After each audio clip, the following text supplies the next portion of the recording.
Subscribe करिए hifi study channel को, bell icon को प्रेस कीजिए लेटेस्ट वीडियो अपडेट सबसे पहले पाने के लिए। Hello friends, welcome back hifi study changing the way of education. Friends, आज जो हमारा इंग्लिश का टॉपिक है वो है फ्यूचर इंडेफिनिट टेंस। इससे पहले वाली स्लाइड में यानी कि वीडियो में हम लोगों ने पास्ट परफेक्ट टेंस और पास्ट परफेक्ट कंटीन्यूअस टेंस को सीखा था। तो मैं आपको यही सलाह दूंगा कि अगर आपने उन वीडियो को नहीं देखा है तो उन वीडियो को भी देखें, उसके बाद ये वीडियो देखें ताकि आपका कॉन्सेप्ट जो है टेंसों का वो एकदम क्लियर हो जाए। समझ रहे हो ना? चलिए फिर स्टार्ट करते हैं। आज का जो हमारा टेंस है वो है फ्यूचर इंडेफिनिट टेंस। क्या है फ्यूचर इंडेफिनिट टेंस? देखिए, हर टेंस की मैंने आपको दो दो पहचान बताई है, एक तो रटने वाली बताई है और एक समझने वाली बताई है। तो जो ये है तुम्हारा टेंस फ्यूचर, इसकी मैं दो पहचान इसकी बताऊंगा। एक तो रटने वाली लिखी है, आप देख सकते हो कि वाक्य के अंत में गा, गी, गे आदि शब्द आते हैं, वो हमारा फ्यूचर इंडेफिनिट टेंस होता है। क्या कि जब मुख्य क्रिया के साथ गा, गी, गे आदि का प्रयोग होता है तो वो हमारा फ्यूचर इंडेफिनिट टेंस होता है। क्लियर? जैसे मैं आपसे कहूं वह जाएगा, तुम खाओगे, मैं आऊंगा, मम्मी खाना बनाएंगी, पापा खेत में काम करेंगे, तो ये सब जो बेटा मेरे टेंस होंगे ये सब फ्यूचर इंडेफिनिट टेंस के अंतर्गत आते हैं। क्लियर? अब ये बात हो गई रटने वाली, लेकिन समझने वाली बात समझो। देखिए, बात किसकी है? फ्यूचर की। और फ्यूचर का मतलब क्या होता है? भविष्य। फ्यूचर का क्या मतलब होता है कि भविष्य की बात करेगा, लेकिन इंडेफिनिट मतलब पक्का नहीं होगा। तो फ्यूचर की कोई ऐसी बात होगी जो पक्का नहीं होगा। जैसे तुम जाओगे, अब पक्का नहीं है तुम जाओ या ना जाओ। तुम खाओगे, पक्का नहीं है तुम खाओ या ना खाओ। तो समझ रहे हो ना? चीजें समझ लीजिए, बस सब एकदम कॉन्सेप्ट आपका क्लियर हो जाएगा। ये समझ में आ गया ना? तो अब चलिए यहाँ पर एक बात और जान लेते हैं। हेल्पिंग वर्ब क्या होती है? फ्यूचर इंडेफिनिट की हेल्पिंग वर्ब क्या होती है? तो भैया जो तुम्हारी हेल्पिंग वर्ब होती है, हेल्पिंग वर्ब वो होती है तुम्हारी विल। वो क्या होती है? तुम्हारी विल। अब कुछ हमारे साथी कहेंगे कि सर शैल भी तो लगता है, शैल भी तो लगता। तो ये सब भैया पुराने जमाने की बात थी। ये सब पुराने जमाने की बात थी कि आई और वी के साथ शैल लगता है, बाकी सबके साथ विल लगता है। बट हम मॉडर्न जमाने में जी रहे हैं और हम मॉडर्न इंग्लिश सीख रहे हैं, तो मॉडर्न इंग्लिश में सबके साथ विल का ही प्रयोग होता है। चाहे first person, second person, third person, singular, plural, कुछ भी है, कुछ किसी का लिहाज नहीं करना। हमको सीधे विल लगाना है, शैल का प्रयोग नहीं करना है। समझ में आ गया ना? अब जो आपके पेपर में भी आएंगे एग्जाम्पल, अगर फ्यूचर का है तो आपको विल ही लगाना है, शैल का प्रयोग मत करना, नहीं काट दिया जाएगा, क्योंकि अब हम मॉडर्न इंग्लिश पढ़ रहे हैं। क्लियर? चलिए अब हम यहाँ पर देखते हैं, अपने अफर्मेटिव सेंटेंस से रूल करते हैं। नियम से स्टार्ट करते हैं। अफर्मेटिव का हमारा रूल क्या हो जाएगा? तो अफर्मेटिव सेंटेंस का रूल क्या होता है ये मैंने आपको हर वीडियो बताया कि अफर्मेटिव सेंटेंस की शुरुआत किससे होती है? तो सब्जेक्ट से होती है। और सब्जेक्ट के बाद क्या आता है? तो सब्जेक्ट के हमेशा बाद भी ये विल आता है, यानी कि हेल्पिंग वर्ब आती है और हेल्पिंग वर्ब हमारी विल है तो विल आएगी। प्लस हेल्पिंग वर्ब के बाद क्या आएगी? मेन वर्ब की फर्स्ट फॉर्म। अब ये हमारा इंडेफिनिट है तो इंडेफिनिट में हमेशा फर्स्ट फॉर्म ही लगती है, तो आप सीख चुके हो। तो subject, helping verb, main verb की फर्स्ट फॉर्म और लास्ट में आ जाता है आपका ऑब्जेक्ट। बन गया तुम्हारा स्ट्रक्चर। ये तुम्हारा स्ट्रक्चर बन गया। अब चलिए देखते हैं इसके एग्जाम्पल को सॉल्व कर लेते हैं। एग्जाम्पल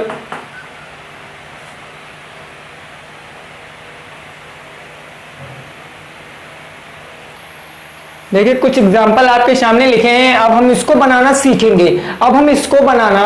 सीखेंगे। देखिए लिखा है पहला एग्जाम्पल, तुम पढ़ोगे, आलोक खाना खाएगा। अब देखिए पहला काम आपको क्या करना है? मैंने आपको हर वीडियो में बताया है कि पहला काम आपको वाक्य को पहचानना है, सेंटेंस को पहचानना है कि आखिर ये किस टेंस की बात कर रहा है। तो हमने पढ़ा तुम पढ़ोगे, तो तुम पढ़ोगे, गा, गी, गे आया, भाई ये मेरा फ्यूचर इंडेफिनिट का है। क्लियर है? और दूसरा मेरा आलोक खाना खाएगा, गा, गी, गे लास्ट में आया, गा आया, तो ये भी मेरा फ्यूचर इंडेफिनिट टेंस है। बनाएंगे। अब फ्यूचर इंडेफिनिट टेंस का अफर्मेटिव सेंटेंस है। रूल क्या? सब्जेक्ट क्या है? तुम अब सब्जेक्ट में कंफ्यूजन हो ही नहीं सकती। मैंने आपको हर वीडियो लेक्चर में बताया है कि सब्जेक्ट वो होता है जो काम करता है। तो काम इसमें कौन कर रहा है? तुम कर रहे हो। और तुम की इंग्लिश क्या होती है? यू। अब यू के साथ क्या लगाएंगे? अरे हेल्पिंग वर्ब विल है तो विल लगा देंगे, सिंपल, इसमें तो कोई प्रॉब्लम हो ही नहीं सकती। You will. अब पढ़ने की क्या होती है भैया? रीड।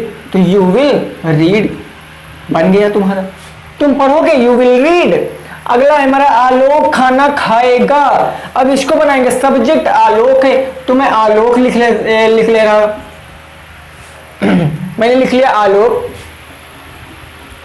क्या लिख लिया मैंने? आलोक। उसके बाद हेल्पिंग वर्ब विल आएगी तो मैं यहां पर विल लिख रहा हूं, है आलोक विल। उसके बाद खाएगा, मेन वर्ब खाना तो हो रहा खाने का, तो खाने का अंग्रेजी क्या होती है? ईट होती है। तो आई विल ईट, तो आलोक विल ईट, क्या ईट? फूड, माने खाना, तो आ फूड।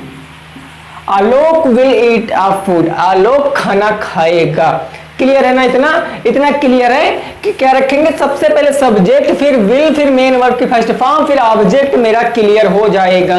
ये चीज समझ गए होंगे आप लोग। चलिए ठीक है, अब निगेटिव सेंटेंस की बात करते हैं। हमारा निगेटिव सेंटेंस क्या हो सकता है? इतना आप लोग देखिए, कुछ ना करो भैया, केवल आप ये वाले स्ट्रक्चर याद कर लो, आपकी हर चीज क्लियर हो जाएगी।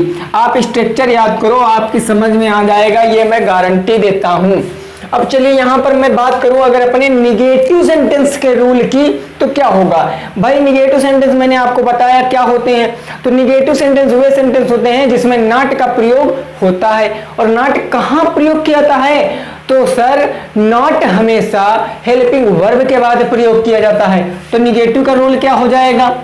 सब्जेक्ट तो एज जैसे है वैसे ही रहेगा, विल जहां है वहां रहेगा, कहने का मतलब ज्यों का त्यों रहेगा। और विल के बाद क्या आ जाएगा? मेरा नॉट आ जाएगा, क्योंकि अब निगेटिव पढ़ेंगे। उसके बाद जो है वही हो जाएगा, मेन वर्ब के फर्स्ट फॉर्म, और लास्ट में ऑब्जेक्ट। बन गया तुम्हारा rule, subject plus helping verb plus not plus main verb की फर्स्ट फॉर्म प्लस ऑब्जेक्ट। कुछ नहीं था। अगर आपने इतना याद कर लिया, आपने इतना माइंड में सेट कर लिया, कत्तई गर्दा उड़ा दोगे आप सेंटेंस का। देखो कैसे, कुछ इस प्रकार आप उड़ा दोगे। एक नंबर में लिख रहा हूं, यहां पर मैंने लिख दिया राम नहीं खेलेगा, राम नहीं खेलेगा। अब इसको मैं बनाऊंगा, सब्जेक्ट क्या है? राम, क्योंकि जो सब्जेक्ट जो काम करता वही तो होता है, सब्जेक्ट वही तो होता है। तो इसमें राम मेरे सब्जेक्ट भैया, तो राम को लेके पकड़ के पहले रख देंगे। अब राम हो गया, अब राम के बाद क्या आएगा? तो राम के बाद विल आएगा, क्योंकि विल कहता है मेरे बिना तो कुछ कर ही नहीं सकते, क्योंकि मैं तो इस टेंस की हेल्पिंग वर्ब हूं। तो राम हो जाएंगे, उसके बाद विल आ गया। राम विल अब नहीं है तो नॉट तो श्योर आएगा, उसमें तो कोई कंफ्यूजन हो ही नहीं सकती। हो गया नॉट, राम विल नॉट। अब हो गया राम विल नॉट। अब मेन वर्ब की फर्स्ट फॉर्म, कार्य क्या हो रहा है? खेलने का। तो खेलने की इंग्लिश क्या होती है? प्ले होती है। Ram will not play, Ram नहीं खेलेगा। एक और मैं आपसे बताऊं, तुम नहीं पढ़ोगे, you will not read, mummy खाना नहीं बनाएंगी, the mother will not cook a food, पिताजी खेतों में काम नहीं करेंगे, पिताजी खेतों में काम नहीं करेंगे, the father do the work in field, पिताजी खेतों में काम नहीं करेंगे। ऐसे आप बहुत से सेंटेंस बना सकते हो, हजारों सेंटेंस बना सकते हो, लेकिन कब आप उसको इंग्लिश में ट्रांसलेट कर पाओगे? जब आपको ये नियम पता होगा। ये नियम अगर आपने पढ़ रखा है तो कोई भी दिक्कत नहीं मेरे साथी, आप वो कर लोगे। आप हर एक टेंस कन्वर्ट कर लोगे। आप एक टेंस के ये याद कर लीजिए, कहीं अच्छे से नोट कर लीजिए। उसके बाद आपको मैंने बताया, अगर चेंज होगी तो हेल्पिंग वर्ब, अगर नहीं चेंज होगा तो सब्जेक्ट, यानी कि रूल और सब नहीं। सब्जेक्ट अफर्मेटिव में जहां है वहां रहेगा, निगेटिव में जहां है वहां रहेगा, इंट्रोगेटिव में जहां है जहां रहेगा, और डबल इंट्रोगेटिव में जहां वहां रहेगा।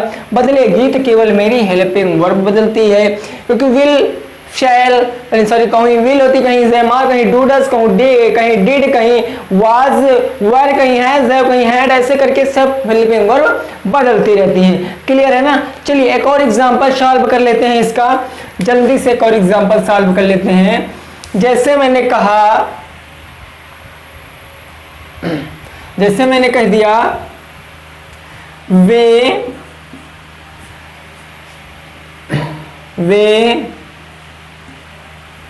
फुटबॉल नहीं खेलेंगे, वे फुटबॉल नहीं खेलेंगे।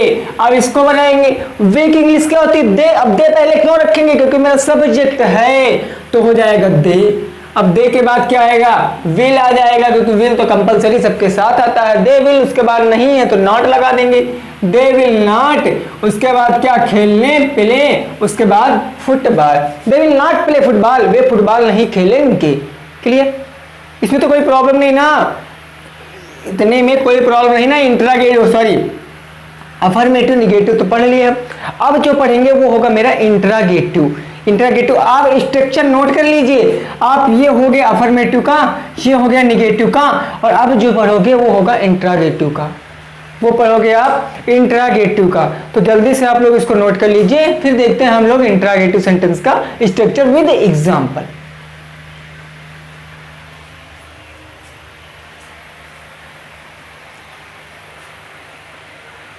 देखिए, अब इंट्रागेटिव सेंटेंस का सबसे पहले तो मैं रूल समझाऊंगा, उसके बाद आपको एग्जांपल समझाऊंगा। देखिए, कुछ ना करो भैया, आप लोग एक वीडियो अच्छे से देख लीजिए, रूल आपके तो क्लियर ही हो जाएंगे। और अगर आपके रूल क्लियर हो गए तब आप सेंटेंस इंग्लिश में ट्रांसलेट कर पाओगे, अदरवाइज आसान नहीं है, आसान नहीं है। अगर उसको सही क्रम में नहीं रखोगे तब आपका सेंटेंस गलत हो जाएगा, उसको गलत माना जाएगा। क्लियर है ना? तो आपको रूल समझना है, बाकी एग्जांपल तो आप खुद ब खुद कर लोगे, उसमें तो कोई प्रॉब्लम हो ही नहीं सकती। चलिए, इंट्रागेटिव सेंटेंस। अब इंट्रागेटिव सेंटेंस होते कितने प्रकार के हैं? तो सर इंट्रागेटिव सेंटेंस मेरे 2 प्रकार से होते हैं। मैंने आपको लगभग में हर वीडियो लेक्चर में बताया ताकि आपको समझ में आ जाए।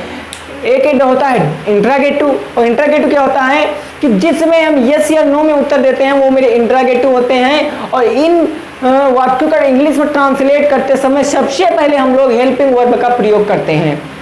दूसरा आता है मेरे डबल इंट्रागेटिव, और डबल इंट्रागेटिव में हम उत्तर को विस्तार से देते हैं और इंग्लिश में ट्रांसलेट करते समय हम WH फैमिली सबसे पहले रख देते हैं। बस बन गया। चलिए, मैं एक यहाँ पर रूल बताऊंगा, केवल डबल इंट्रागेटिव को बताऊंगा, इंट्रागेटिव को तो आप WH फैमिली हटा के बना लोगे। क्या होगा? सबसे पहले तुम्हारा आ जाएगा WH फैमिली प्लस आ जाएगी आपकी हेल्पिंग वर्ब यानी कि विल, और उसके बाद क्या आ जाएगा? सब्जेक्ट। उसके बाद भैया तुम्हारी मेन वर्ब की फर्स्ट फॉर्म, फिर आ जाता है ऑब्जेक्ट, और लास्ट में साइन ऑफ इंट्रोगेशन। बन गया, कुछ नहीं था। फॉर एग्जाम्पल, जैसे मैंने कह दिया, क्या हम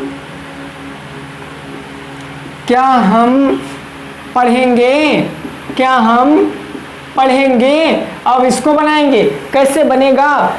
देखिए, क्या हम पढ़ेंगे, अब इसमें क्या आप यस या नो में उत्तर दे सकते हो? तो श्योर है, आप दे सकते हो। क्या हम पढ़ेंगे?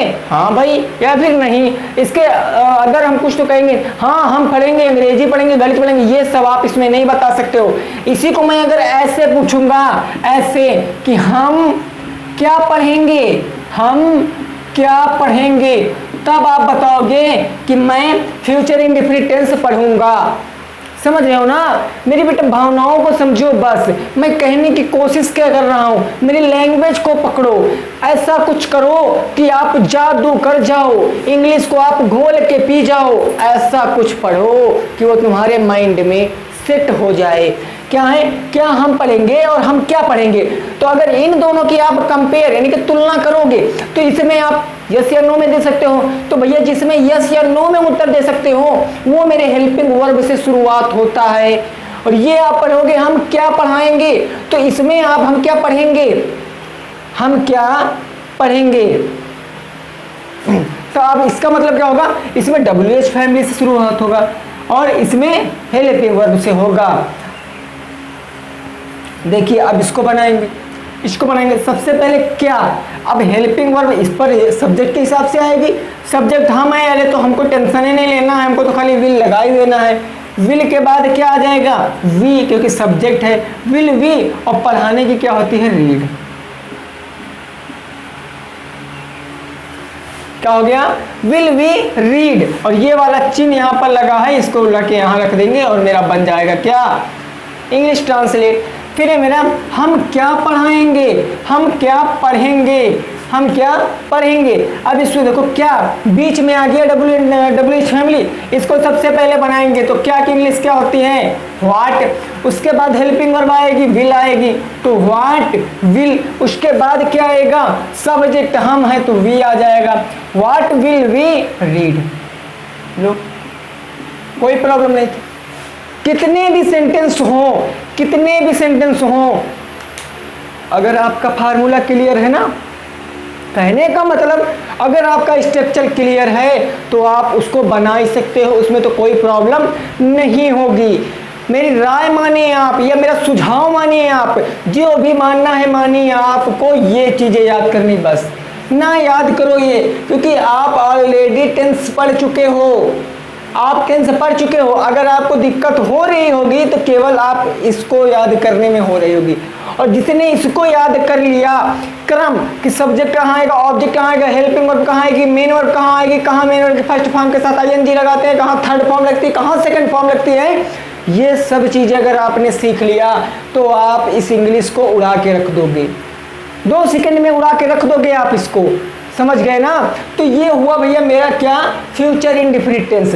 क्लियर है फ्यूचर इंडेफिनिट टेंस। और कुछ मेरे साथी कह रहे थे कि सर आप इससे भी रिलेटेड पीडीएफ भेजा करिए, तो बिल्कुल भेजेंगे। अभी आप प्रॉब्लम न लें, जब ये हमारे टेंस खत्म हो जाएंगे तब हम क्या करेंगे कि इसकी एक पीडीएफ बनाएंगे कम से कम 50 वाक्यों की, जिसमें हर टाइप के सेंटेंस इंक्लूड होंगे, ठीक। तो वो मैं आपको वहाँ पर टेलीग्राम पे सेंड कर दूंगा, आप लोग वहाँ से डाउनलोड करके अपनी प्रिपरेशन को और अच्छे से आगे बढ़ाना। चीज़ें क्लियर है ना, दिक्कत बिल्कुल भी ना लो। अब हम लोग अभी जो पढ़ेंगे वो होगा मेरा फ्यूचर कंटीन्यूअस टेंस, फिर मेरे 2 टेंस बचेंगे जिनको मैं एक वीडियो में क्लियर कर दूंगा। उसके बाद की जो मेरी इंग्लिश की क्लास होंगी वो और ज़्यादा धांसू होंगी, क्योंकि अब मैं पढ़ने वाला हूँ एक्टिव पैसिव, यानी कि जब टेंस खत्म हो जाएंगे, कल के बाद टेंस खत्म हो जाएंगे, तो जो मेरी कल के बाद जो मेरा आएगा वो होगा मेरी एक्टिव और पैसिव वॉइस। क्लियर है ना। तो चलिए अब हम लोग पढ़ेंगे अपना फ्यूचर कंटीन्यूअस टेंस। तो भैया हम लोग आ गए हैं अपने फ्यूचर कंटीन्यूअस टेंस की तरफ। कहाँ गए हैं? फ्यूचर कंटीन्यूअस टेंस की तरफ। देखना पे कितनी आसानी के साथ आप फ्यूचर कंटीन्यूअस टेंस को समझ जाओगे। वीडियो बहुत ज़्यादा इंटरेस्टिंग है, आपको पता ही होगा, तो वीडियो को कहीं भी छोड़ के मत जाना, वरना पछताओगे ना, जो मुझे छोड़ के, याद है। चलिए फिर क्या है मेरा फ्यूचर कंटीन्यूअस टेंस। अब भैया इसकी मेरी हेल्पिंग वर्ब क्या होगी, इसकी पहचान क्या होगी? बहुत से क्वेश्चन मेरे दिमाग में घूम रहे होंगे कि यार इसकी हेल्पिंग वर्ब क्या होगी, इसकी पहचान क्या होगी। अरे कुछ नहीं होगी, आप पढ़ चुके हो। एक बार मन में आप सोच लो मैं ये कर सकता हूँ, तो आप कर सकते हो। कैसे? देखो मैं यहाँ पर पहले समझने वाली बात बता दूं, लिखने वाली बात तो मैं आपको बता ही दूंगा, क्योंकि जितना ज़्यादा हो सके आप समझो, रटो मत। जितना ज़्यादा हो सके समझो, रटने का प्रयास बिल्कुल भी मत किया करो। देखिए फ्यूचर का मतलब क्या होता है? भविष्य होता है कि नहीं होता है? यानी भविष्य काल की बात करेगा। और कंटिन्यूअस का मतलब होता है चल रहा, या कोई काम चालू होगा। तो ऐसे वाक्य जो मेरी भविष्य की बात बताएंगे और उसमें काम मेरा चल रहा होगा, वो मेरे फ्यूचर कंटीन्यूअस टेंस होते हैं। जैसे तुम पढ़ रहे होगे, मैं जा रहा हूँगा, मैं खेल रहा हूँगा, वे सो रहे होंगे। क्लियर है ना। तो ये सब जो मेरे टेंस होते हैं ये मेरे फ्यूचर कंटीन्यूअस टेंस के अंतर्गत आते हैं। ये हो गई मेरी बात समझने वाली। अब मैं इस टेंस की पहचान बताऊं अगर, तो पहचान क्या होती है? रहा होगा, रहा होगा, रही होगी, रही होगी, और रहे होंगे, रहे होंगे। ETC शब्द हमारे आते हैं। क्या? रहा होगा, रही होंगी, रहे होंगे आदि शब्द आएंगे। चीजें क्लियर हैं? तो चलिए फिर हेल्पिंग वर्ब पूछते हैं इससे। भैया सर्च करके बता दीजिए हेल्पिंग वर्ब क्या होता है। हम क्यों सर्च करेंगे, हम तो इसको पढ़ेंगे। तो इसमें जो भैया तुम्हारी हेल्पिंग वर्ब होती है कुछ नहीं होता है यार, विल तो आप पढ़ ही चुके हो, अभी होती है, और बस इसके साथ छोटा सा बी जोड़ देते हैं, विल बी हो जाता है, बन गई हेल्पिंग वर्ब ना। First second third singular plural किसी का हमको लिहाजे नहीं करना है, जहां देखेंगे सब्जेक्ट उसके साथ ऐड कर देंगे, विल बी काम मेरा बन जाएगा। क्लियर? तो अफर्मेटिव शुरुआत करें, चलिए फिर भैया बिना कोई देरी के अफर्मेटिव से शुरुआत करते हैं। अफर्मेटिव सेंटेंस सबसे पहले क्या आता है? सबसे पहले सब्जेक्ट आता है, सब्जेक्ट मैंने लग दिया।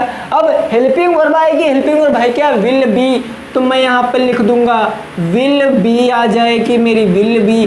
विल बी के बाद क्या आएगा? अब आएगी मेन वर्ब की फर्स्ट फॉर्म। अरे रुको, थमो, रुको, क्यों? क्योंकि भैया काम ये टेंस कौन सा है? कॉन्टिन्यूअस, और कॉन्टिन्यूअस की जान तो लगाओगे। कहने का मतलब मेन वर्ब की फर्स्ट फॉर्म के साथ आईएनजी फॉर्म तो जोड़ना भूल ही जाओगे क्या? उसको तो जोड़ोगे। मेन वर्ब की फर्स्ट फॉर्म आईएनजी और सबसे लास्ट में आ जाता है मेरा ऑब्जेक्ट यानी कि अदर वर्ड बन के। एक एग्जांपल से सॉल्व करते हैं। तुम जा रहे होगे, तुम जा रहे होगे, मैंने पढ़ा रहा होगा, रही होगी, रहे होंगे, रहा होगा, आया मेरा फ्यूचर कंटिन्यूअस टेंस है। लेकिन जिन लोगों ने रटने वाली बात नहीं याद की वो क्या करेंगे? अरे कुछ नहीं करेंगे, उनके लिए तो और आसान है। उन्होंने सेंटेंस की आत्मा को टच किया है, छुआ है, तो उन्होंने पढ़ा तुम जा रहे होगे, ये भविष्य की बात है, भविष्य में कोई काम चल रहा है, तो बस बन गई मेरी फ्यूचर कंटिन्यूअस टेंस यार। इसको बनाएंगे सब्जेक्ट, सबसे पहले लाएंगे सब्जेक्ट क्या है मेरा? तुम की इंग्लिश क्या होती है? यू। अब यू के साथ विल बी तो सबके साथ लगाई देंगे, will be, you will be. अब जाने की क्या होती है? आईएनजी, और लगा दिया आईएनजी गोइंग, धक धक। मैंने आईएनजी क्यों लगाया? क्योंकि भैया कंटिन्यूअस है, और कंटिन्यूअस के साथ मेन वर्ब के साथ आईएनजी का प्रयोग करते ही करते हैं। यू विल बी गोइंग, तुम जा रहे होगे। अब दूसरा एग्जांपल देखते हैं, क्या हो जाएगा? वह नाच रही होगी, वह नाच रही होगी। बनाने का प्रयास करो, कत्तई गर्दा उड़ा दो, बनाने का प्रयास करो। देखो वह होगी, फीमेल जेंडर की बात कर रहा तो क्या लगा देंगे? सी लगा देंगे, क्योंकि फीमेल के लिए शी लगाते हैं। She will be, she will be, उसके बाद क्या will be? She will be, main verb की फर्स्ट फॉर्म क्या आएगा? नाच, और नाचने की होती है डांस से लगा देंगे आईएनजी, तो क्या बन जाएगा? Dancing. She will be dancing, क्या वह sorry she will be dancing, वह नाच रही होगी। क्लियर है ना? तो उम्मीद करते हैं आपको समझ में आ रहा होगा। नहीं आ रहा है तो वीडियो को पॉज, समझ रहे हो, वीडियो को रोक के देख लेना, चीजें क्लियर हो जाएंगी, चीजें क्लियर हो जाएंगी। जहां पर समझना है वीडियो को मारो स्टॉप, समझ लो, फिर से करो प्ले। क्लियर? अब चलिए बात करते हैं निगेटिव सेंटेंस की। निगेटिव सेंटेंस में कुछ नहीं होता है, कुछ नहीं होगा निगेटिव में, आप एकदम उड़ा के रख दोगे निगेटिव आप उड़ा के रख दोगे भैया। देखो कैसे, देखो ये अफर्मेटिव का रूल है। अब निगेटिव का अगर मैं यहाँ से रूल बनाऊंगा निगेटिव का, तो क्या बन जाएगा? सब्जेक्ट तो जहाँ है वहीं पर रहेगा। अब देखो जो ये विल बी दोनों में अटैच हैं, दोनों में जुड़े हैं, इनको अलग करना है तो इनके बीच में नॉट लगाई देंगे। बस विल के बाद आ जाएगा नॉट, लास्ट में आ जाएगा बी, बाकी जो है वही रहेगा। मेन वर्ब के फर्स्ट फॉर्म के साथ आईएनजी और लास्ट में आ जाएगा आपका ऑब्जेक्ट बन गया। फॉर एग्जाम्पल जैसे मैंने कहा तुम नहीं सो रहे होगे, तुम नहीं सो रहे होगे। अब इसको बनाओ, तुम नहीं सो रहे होगे, you will not be sleeping. क्या था? कुछ नहीं था, बना के देख लेते ना, कोई प्रॉब्लम तो है नहीं। सब्जेक्ट क्या है? तुम की इंग्लिश क्या होती है? यू, तो लगा दे यू। अब क्या आएगा? हेल्पिंग वर्ब विल, लेकिन विल कह रहा है कि जो हमारे दोस्त हैं उनको भी तो लाओ, लेकिन नॉट कह रहे हैं मैं पहले जाऊंगा। तो विल नॉट बी, और सोने की क्या होती है? स्लीप, आप लोग जानते हो। क्या बन गए? You will not be sleep, तुम सो नहीं रहे होगे। कोई प्रॉब्लम है? कोई भी प्रॉब्लम नहीं है। मेन फोकस करो भैया इस पर, मेन फोकस करो इस पर। अगर ये माइंड में सेट हो गया ना तो आप इसका गर्दा उड़ा दोगे, 2 सेकंड में यूं उड़ा दोगे आप इसको, यूं, समझ रहे हो ना? कुछ भी ना करो, ये पढ़ो ये पढ़ो, डेली एक एक सेंटेंस अपने आप कन्वर्ट करो, डेली एक एक सेंटेंस अपने आप कन्वर्ट करो। मैं कहता हूँ इसको याद ही नहीं करना पड़ेगा यार, ये ऐसे मन में सेट हो जाएगा, ये ऐसे ही मन में सेट हो जाएगा। आप डेली इसको याद करो। अब देखो यहाँ से मैं इंट्रागेटिव का रूल बता दूंगा, आप खुद ही समझ जाओगे इंट्रागेटिव का रूल। अब देखो केवल रूल बताऊंगा, बाकी आप काम अपने हाथ करोगे, क्योंकि प्रैक्टिस करोगे तभी तो समझ में आएगा। प्रैक्टिस देन क्या होता है? परफेक्ट। अब चलिए मैं ऊपर इंट्रागेटिव का रूल लिखे दे रहा हूँ, आप समझ लेना। देखिए जो इंट्रागेटिव सेंटेंस का रूल होता है, सबसे पहले आ जाएगी WH फैमिली, एक ही रूल बता रहा हूँ ना, सबसे पहले आ जाएगी WH फैमिली। उसके बाद हेल्पिंग वर्ब आएगी क्या? विल। और जो विल बी को यहाँ पर तुम्हारा क्या ऐड, नॉट अलग कर रहा था, लेकिन यहाँ पर क्या अलग करेगा? सब्जेक्ट। उसके बाद बी, फिर आ जाएगा तुम्हारा क्या? मेन वर्ब की फर्स्ट फॉर्म के साथ ING, और लास्ट में आ जाएगा ऑब्जेक्ट, सबसे लास्ट में साइन ऑफ इंट्रोगेशन। अब इसको बनाएंगे। क्या तुम जा रहे होगे? क्या तुम जा रहे होगे? विल यू, क्या तुम जा रहे होगे? चलिए इसको एक समझा भी देते हैं। मैं आपको एक यहाँ पर बता देता हूँ ताकि आपका कॉन्सेप्ट क्लियर हो जाए। बाकी खुद काम आप कर सकते हो, इतने होनहार, इतने जनकपुर आप बन चुके हो, आप छोटे बच्चे नहीं रह गए हो। आपको पता है कि तुम्हारा लक्ष्य क्या है। क्या तुम जा रहे होगे? और इसको बनाएंगे, इसको बनाएंगे। क्या तुम जा रहे होगे? सबसे पहले WH फैमिली क्या इसमें है जी? क्या से शुरू हुआ, यस या नो टाइप का है, तो इसको तो हम WH फैमिली है ये नहीं है, विल से शुरुआत कर देंगे। तो सबसे पहले क्या ले आएंगे? हम विल ले आएंगे। उसके बाद सब्जेक्ट क्या है हमारा? तुम, तो आ जाएगा तुम। उसके बाद लगा देंगे you, be, will you be. उसके बाद क्या? मेन वर्ब की फर्स्ट फॉर्म गोइंग, ऑब्जेक्ट कोई है नहीं तो इससे लगा देंगे, बन गया विल यू बी गोइंग, क्या तुम जा रहे होगे। क्लियर है ना? समझ में आ गया है? अगर वीडियो आपको अच्छी लगी है तो वीडियो को कर देना लाइक, साथ में चैनल पे अगर पहली बार आए हो ना तो चैनल को सब्सक्राइब करते वक्त बेल आइकन को जरूर प्रेस करना, ताकि जो इस प्रकार की वीडियो, इंटरेस्टिंग वीडियो आपके पास आपको प्रोवाइड कराएंगे, उसका नोटिफिकेशन आपके पास पहुंच जाए। तो चलिए मिलते हैं नेक्स्ट वीडियो के साथ, तब तक के लिए जय हिंद, जय भारत और वंदे मातरम।